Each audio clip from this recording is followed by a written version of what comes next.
박강성 목사의 겨자씨 선교회. 여러분 안녕하십니까. 겨자씨 선교회 시간입니다. 오늘은 우리 태국에서 사역하고 계시는 우리 최진호 우리 선교사님, 그곳에 중국 교회가 있죠. 그래서 그곳에 사역하고 있습니다. 그곳에서 세례받고 또 간증문을 보내주고 있습니다. 그것을 한번 읽어드리도록 하겠습니다. 2019년 저와 제가 지금 미국으로 이주하여 4년간의 특별한 시간을 보냈습니다. 그곳에서 저는 처음으로 기독교를 접하게 되었습니다. 주변의 그리스도인 친구들이 보여준 사랑에 깊이 감동했고 그들의 밝은 모습 그리고 내면의 힘과 평안에 깊이 매료되었습니다. 그래서 제 마음속에 강렬한 소망이 생겼습니다. 제 아이들이 하나님의 자녀가 되어 그와 같은 평안과 힘을 가질 수 있기를 바랐습니다. 친구들은 엄마가 아이들과 함께 신앙생활을 하면 아이들이 믿음을 더 쉽게 받아들일 수 있다고 말해주었습니다. 하지만 당시 저는 학업과 회사 업무에 시달리며 영적인 것을 생각할 시간이 거의 없었습니다. 무엇보다 제 마음속에는 또 다른 장애물이 있었습니다.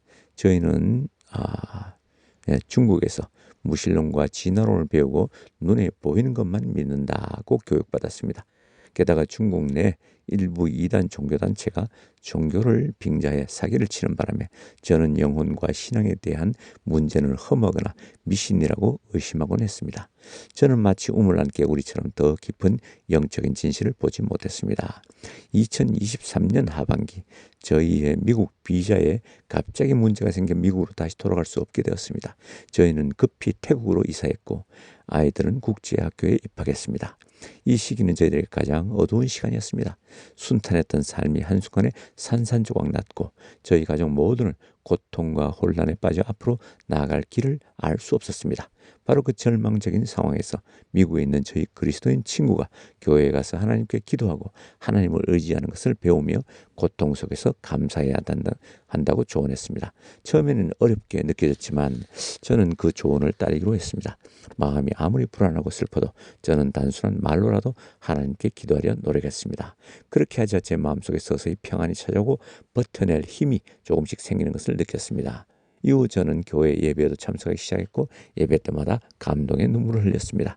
하지만 언어와 환경의 제약으로 예배가 중국어와 태국어로 번갈아 진행되어 이해하기가 매우 어려웠고 하나님에 대한 지식은 단편적인 수준에 머물러 체계적으로 배울 수 없었습니다. 저는 교회에 저와 아이들을 위한 교육 과정을 개설해달라고 요청했지만 그 교회는 갓 개척된 교회라 인력이 부족해 불가능했습니다. 주님께 감사드립니다. 주님께서 제 기도를 들어주셨습니다. 몇 달 전 주님께서 사판랑 교회에 주일학교에 다니는 돈 아버지를 통해 저와 제 가족을 사판랑 교회로 인도하셨습니다. 교회는 저희를 위한 양육반 과정을 마련해 주었습니다. 최 목사님의 행동을 보면서 주님께 사용되는 사람은 역시 하나님의 은혜를 받는다는 것을 깨달았습니다. 성장이 깊은 제1권과 제2권을 배우면서 저와 제 딸은 처음으로 성부, 성자, 성령님을 체계적으로 알게 되었고 하나님의 말씀을 배웠습니다. 이전에 적어도 10개가 넘는 교회를 다녀보았지만 예비 신자들을 위한 이런 체계적인 과정을 제안한 곳은 없었습니다. 하지만 이곳은 달랐습니다. 양육반을 통해 저는 제 영적 생명이 빠르게 성장하는 것을 느꼈습니다. 예전에는 설교를 들을 때 조각조각으로만 이해하여 체계적으로 지식을 쌓기 어려웠습니다. 하지만 양육반에 저는 점차 하나님이 어떤 분이신지 그분의 사랑과 구원이 무엇인지를 그리고 왜 고난 속에서 기뻐해야 하는지를 깨달았습니다. 저는 제 자신이 변하고 있음을 발견했습니다. 예전엔 자신의 힘으로 끊임없이 노력해야 한다고 생각했고 수입이 좋고 회사가 잘 되는데도 항상 무거운 짐을 지고 편안해하지 못했으며 마음에 근심이 가득했습니다. 그러나 하나님께서는 말씀을 통해 자신의 삶을 오직 스스로의 힘으로 감당하는 것이 아니라 고통 속에서도 기쁨을 배워야 한다는 것을 가르쳐 줬습니다. 왜냐하면 그것이 하나님께서 우리에게 주신 명령이자 그분의 은혜이기 때문입니다. 저는 삶의 모든 구석에 하나님을 모시기 시작했습니다. 설거지를 하거나 요리를 할 때 복음과 관련된 동영상을 듣고 일할 때 유형가 대신 복음 찬양 들으며 매일 잠들기 전에 아이들의 손을 잡고 함께 기도합니다. 예전에 저는 어렸을 때만 하나님을 찾았지만 이제는 일상 속에서 하나님과 동행하려고 합니다. 예, 그렇습니다. 우리 중국에서 나온 수많은 사람들 정말 예전에 어려운 사람들이 많이 있었죠. 그러나 지금도 어렵지만은 그러나 그 속에서도 하나님의 자녀들이 있습니다. 하나님이 그들을 발견해서 교육시킵니다. 하나님 감사합니다. 오늘 믿음으로 승리하십시오.